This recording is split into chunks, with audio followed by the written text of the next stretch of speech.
Every morning, Lila would smell coffee wafting from the kitchen. Her husband Mark had been waking up half an hour early for 3 years to make breakfast. Crispy toast with a latte that was always the perfect temperature. She'd bite into the toast and dash out the door, never saying a single thank you. Then last Wednesday, Mark missed breakfast because of a last-minute meeting, and Lila stood in the entryway fuming. "Can't you even put a little more thought into me?" But just a few days earlier, her co-worker Sarah had grabbed her a convenience store coffee on a whim, and Lila had gushed, "Thank you so much. You're a lifesaver." Same scenario of gaining and losing. So why the huge difference in reactions? The answer lies in a psychological principle called Bebo's law. It's like an invisible ruler quietly measuring how we perceive the world, yet most people never notice it's there. What is Bebo's law? In the late 1800s, psychologist Bebo noticed an interesting pattern while studying human perception. When we're constantly exposed to a stimulus of a certain intensity, our sensitivity to subsequent stimuli gradually drops. Only when the stimulus gets significantly stronger do we feel the same level of impact as we did at first. Put simply, once you get used to a stimulus, it's hard to feel excited by it anymore. This boils down to the brain's survival trick. Our brains process a flood of information every day, so to save mental energy, they automatically tune out steady, repetitive stimuli, only staying alert for new changes. It's like how early humans didn't need to care about the constant wind, but had to react instantly to a sudden animal roar. This sensory adaptation mechanism, though, often trips us up with perceptual biases in modern life. Bebo's law is also closely tied to the famous Weber's law. Weber's law states that the difference threshold for a stimulus is proportional to its original intensity. For example, a /2 price hike on a /10 stationary item feels like a lot. That's way too expensive. But a /20 hike on a /1000 watch barely registers for most people. Bebo's law extends this proportional relationship to daily life, making our perceptions unobjective, always shaped by our past experiences. Real-world uses of Bebo's law. Perceptual traps hiding in the details consumer behavior. Shopping urges manipulated by warm UPS. Every last Friday in November, countless people camp out in front of their computers, waiting for midnight to kick off a shopping spree. It's the world-famous shopping holiday, and retailers start setting up Bebo traps weeks in advance. One e-commerce platform did a study. 2 weeks before the holiday, they offered small discounts like /30 off /200 every day.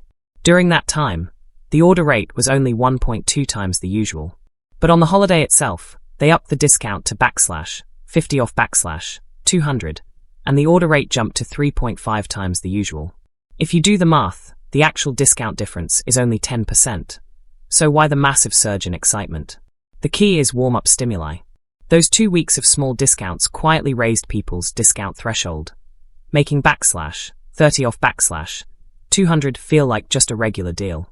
Then on the holiday, /50 off /200, even though it's just a small bump, felt like an unprecedented steal thanks to that earlier low-stimulus setup. This Bebo law-driven perception makes a lot of people realize, after impulsive buying, that the stuff they picked up wasn't even a must-have. Workplace management.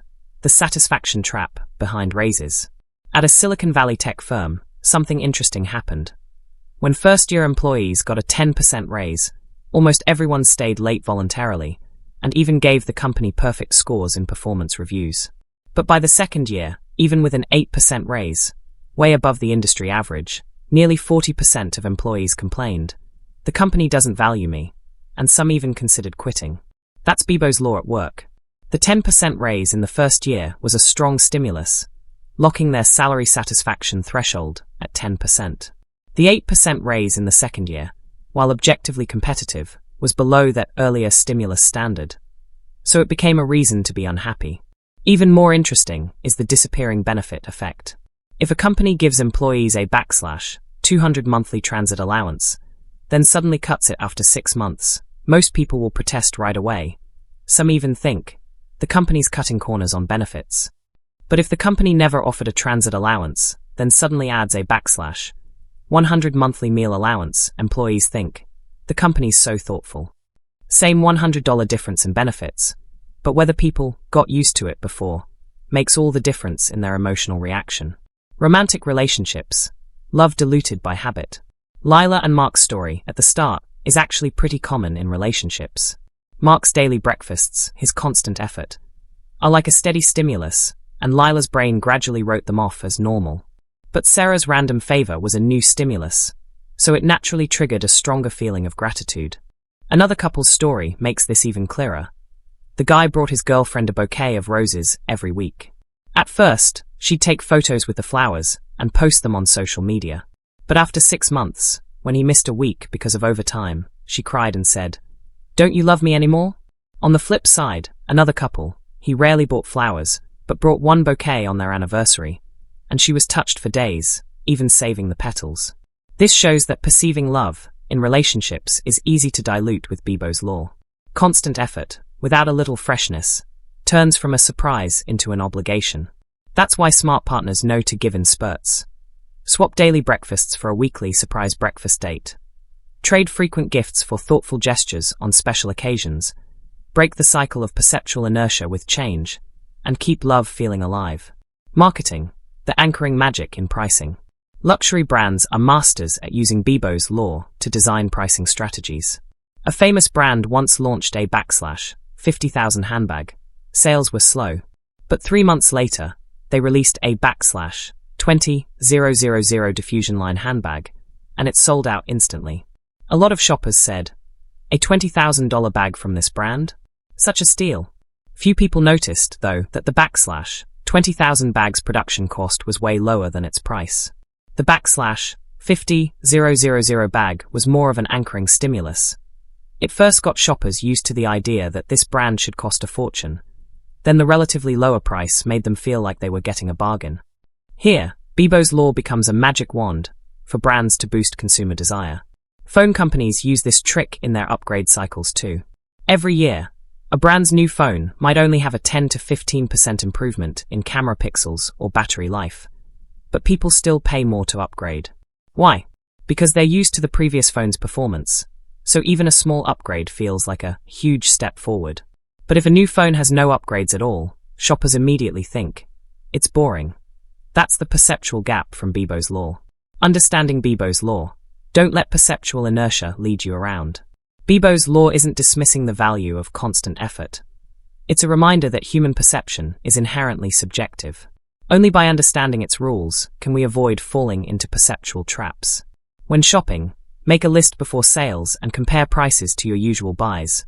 Don't get tricked by warm-up discounts. At work, look at salary changes objectively.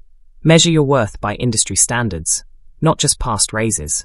In relationships, regularly thank your partner for their efforts, and break perceptual inertia with freshness, like making them dinner once in a while, or leaving a little note on an ordinary day. Most importantly, learn to use reason to fight perceptual inertia. When you're angry about losing a familiar stimulus, or impulsive because of a new one, pause and ask, is this the truth, or is Bebo's law messing with me? Bebo's law is like a mirror. It shows the biases in how we see the world, and reminds us, the daily little things we take for granted might be someone's constant effort. The surprises that make our hearts race could just be a brand's perceptual game. When you understand this law, you can live more consciously, without being controlled by that invisible perception ruler, and truly cherish the little joys hidden in the mundane.